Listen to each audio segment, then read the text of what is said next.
Good morning, everybody. It's Dr. Galvin with today's coronavirus update. I worked in the emergency department last night. It was a long, tough shift, even though it was shorter than usual because I came in at 10 p.m. instead of 8 p.m. But it was much more of a busy shift. I think I've alluded to the last couple of shifts have been fairly sedate because I think a lot of people are staying away. I think that people are starting to come in for medical problems that they put off. It took care of a lot of sick people last night, including a fair number of COVID-19 patients who were fairly sick. We actually had to take care of an airway with somebody this morning. Don't know if it's COVID or not because we've run into a little bit of a problem here at our hospital. We've run out of the reagent for the rapid test, and it may be weeks before we get more. Those reagents come from overseas, many of them, and so that's going to be a rate-limiting step for some of the rapid testing. We have other hospitals in our system that do have it, so I guess they're getting a courier, and they're going to be sending out these the tests we need to know faster than 1 to 2 days out at 5 a.m., noon, and at 7 p.m. So a couple times a day we'll get some of those rapid tests out so that we'll get them a little bit faster, but we probably won't get answers in the emergency department, which complicates our management of patients.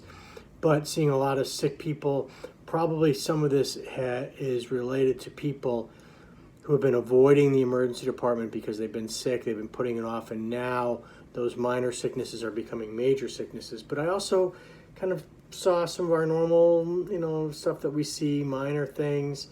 Apparently people are still beating each other up with baseball bats and the like, and are getting drunk and falling down and doing and overdosing on drugs and things like that. The virus doesn't seem to be taking the energy out of people for those type activities. I already spoke about the numbers last night. 3 million cases worldwide, 211,000 deaths. Here locally in North Carolina, 9,000 cases. We're up to 306 deaths, and I think in the U.S. About 1 million cases, 55,000 deaths.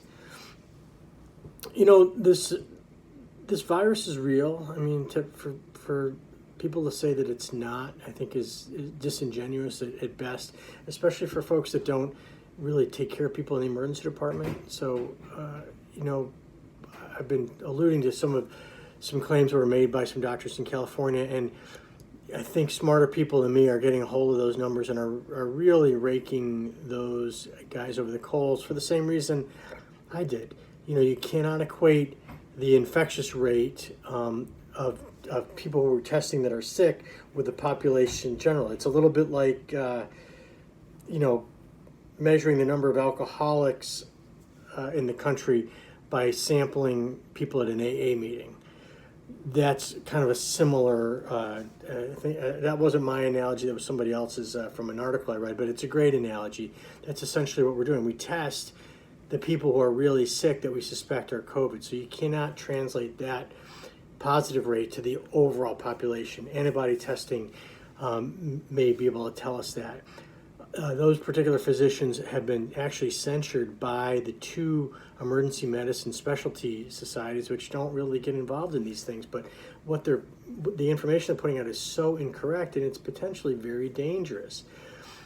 I think of interest, they're claiming a 0.03% fatality rate. And, someone pointed out today that 0.15% of New York City, of the entire population in New York City, has already died from this virus. 0.15% of New York City has already died from this virus. So that's, I think, an important statistic.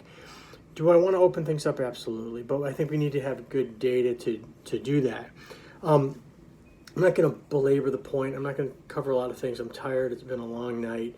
I do want to share a couple cool little things. Again, I'm back in my little doctor's office. I'm going to take you for a little tour because one of our docs ordered something I thought was kind of cool. This is a little UV sterilizer. So instead of me putting my pens and my ID badge and everything else, my glasses, all my junk that I carry around with me, and my stethoscope,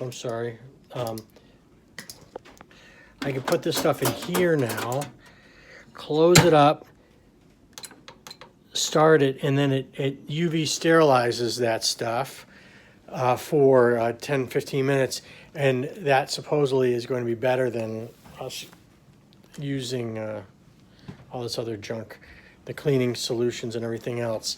And you know, still we're doing our normal procedure of kind of stripping out of all of our stuff and showering here and everything else. It's weird because this has, you know, become the new normal, and we are I guess getting used to this bizarre new world that we find ourselves in. I'll be very happy when this is over with and that we've gotten through this. Do I know when that's going to happen? I don't know. Is it going to happen this month? No, it's not. I am hopeful that as we understand more and we are better at treating it, it's become far and far less dangerous. Remember, your individual risk of dying from this virus, unless you have, you know, certain risk factors, is really, really low. And, you know, we need to live our lives. We need to get on with our livelihoods. And I think that with this additional testing we're doing, I think we're going to be able to start making good decisions and see what's reasonable and what's not reasonable. And hopefully we can all get back to work, you know, within the next few weeks or month or so. I think it's going to be an extended period of time that we are going to be doing things differently. We're going to be social distancing as a matter of course. You're going to be 6 feet from each other in the store. You know, when they open up restaurants again, don't be surprised if the restaurants are only able to seat people at every other table. It's going to be a bizarre transition back to normalcy, and it may take years before we're completely back to normal. Just be aware, but we are going to get through this. You know, I keep telling you that. We are going to survive this. We are going to get through this. And if we do the right things, the vast majority are going to be fine. We're not going to kill off excessive numbers of people. Realize that it may be come to a point where we say, you know what, if you're healthy, your risk is so low, go back to work. You're going to probably get sick. It's going to be okay. But, you know, if you do get sick, then we need to be careful and protect those people who are at risk. You know, the CDC came out with some additional symptoms that people are seeing besides the fever, cough, shortness of breath, which have been the hallmark symptoms. They've added in sore throat, I think muscle aches, shaking and chills, and I made some other note. Oh, muscle pain, headache, loss of taste and smell. So those are things that are additional symptoms.